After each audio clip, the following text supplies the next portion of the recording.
Hi, y'all. It's Rick here on Sunday afternoon. Let us join together in reflection and in prayer on this day in which our nation, our world is once again in a hot war and just a hot climate as well. So let us remember we are always and everywhere in the holy presence of God and each other. I want to start today by commending to your attention others who are writing about the moment in which we find ourselves. Robert Reich, Matthew Iglesias, two that I will send to you. I will put into the chat here. Are two of the best that I've read so far, and many folks here on Substack are offering commentary and offering a sense of what might come next. And the reality is, we don't know.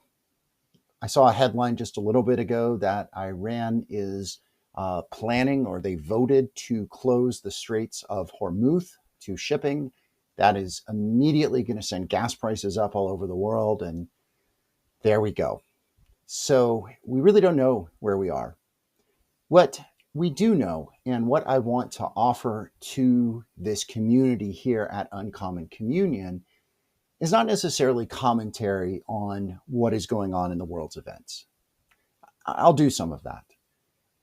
Beyond that, though, I stand committed to allowing this and creating this to be a platform where we can explore what it means in this moment, whatever the moment might be, whatever the world might be presenting, how we can be planetary pilgrims on the way of Christ.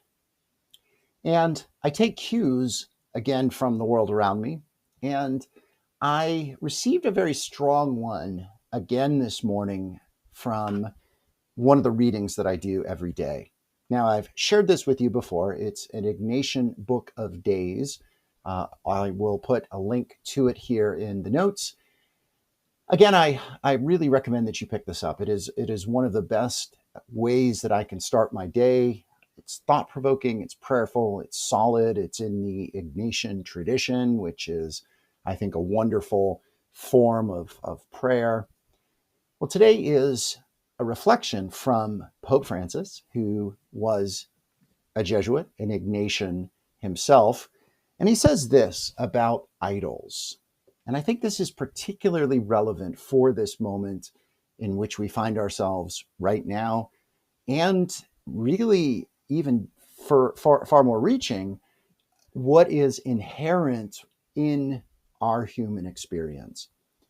So Pope Francis says this: we have to empty ourselves of the many small or great idols that we have and in which we take refuge, on which we often seek to base our security. They are idols that we sometimes keep well hidden.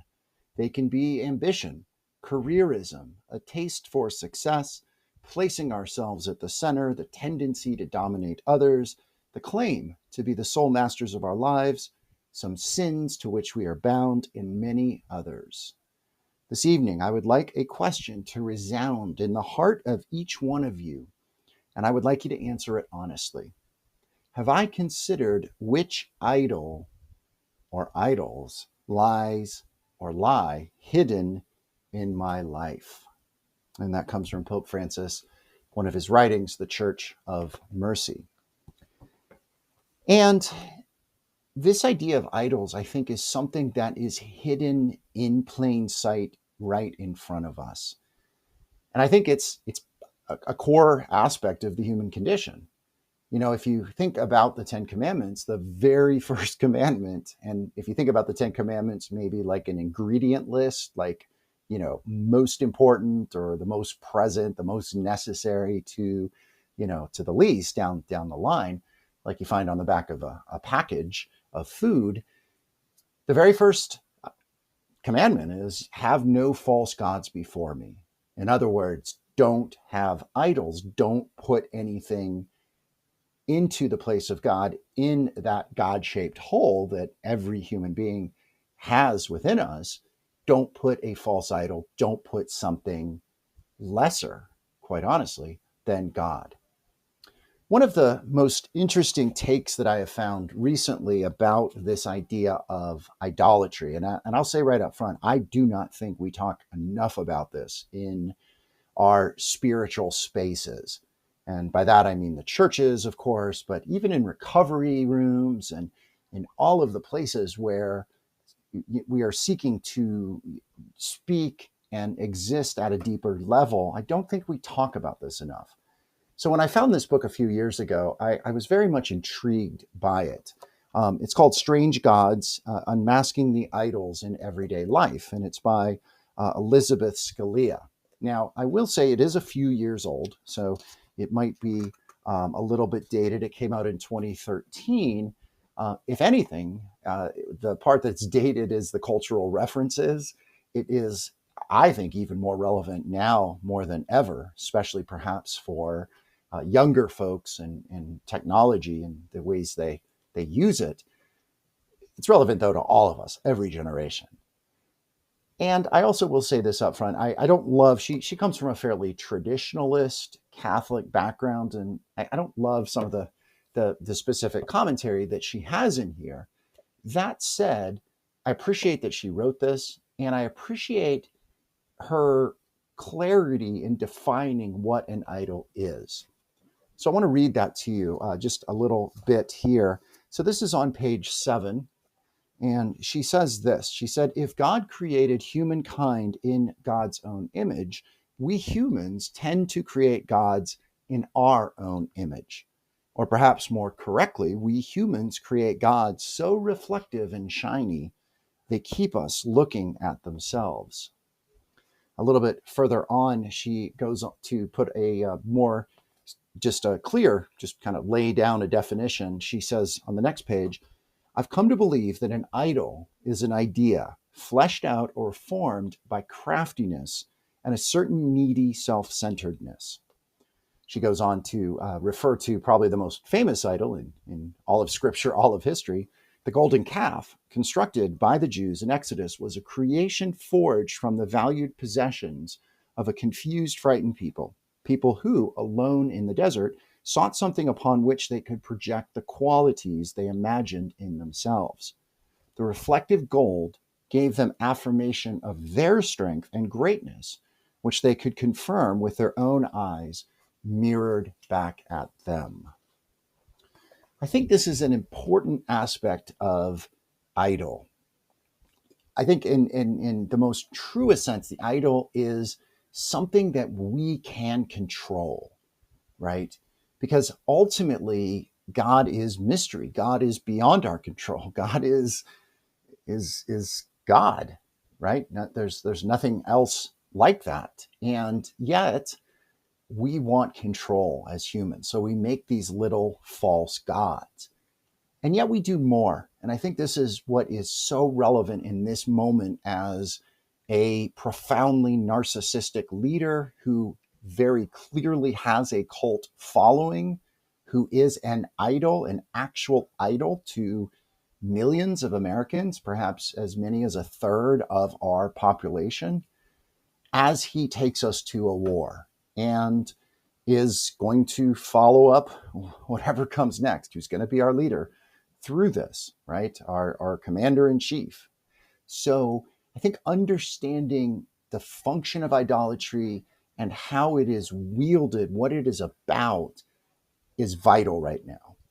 And I think, again, that idea of reflection, that it is not just something we can control, it's a mirror, right? That we create and we can position and we can decide, which angle we're going to look at. But what we are looking at is ourselves, and not just any self, not our real self, certainly not our shadow self.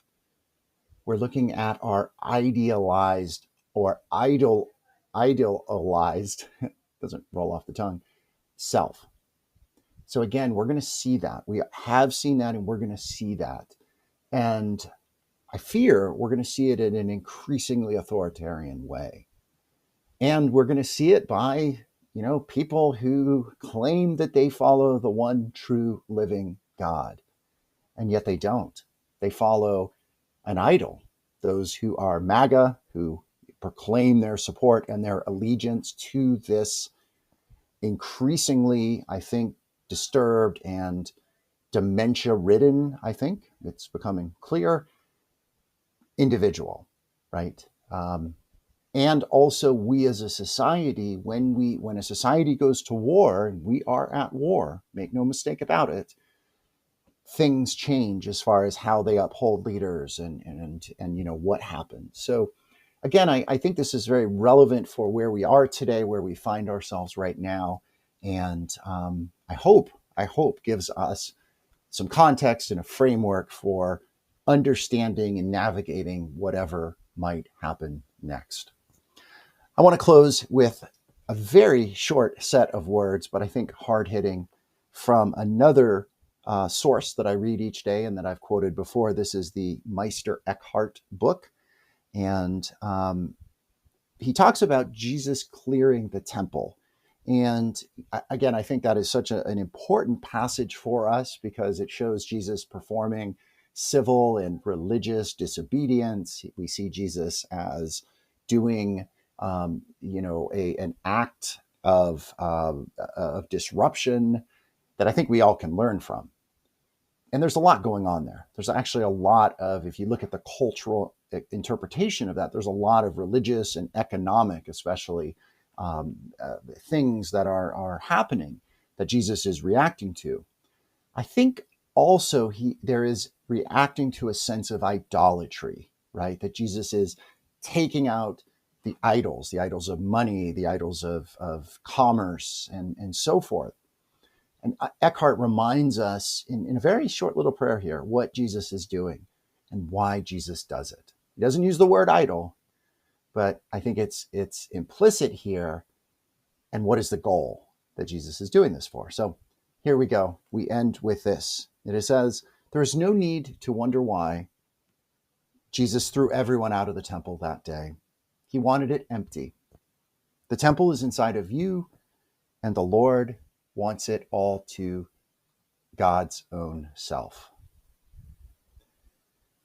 So yeah, can we take Pope Francis, the late Pope Francis's words, and look at what those idols are in us, especially as whatever comes next in this time of war.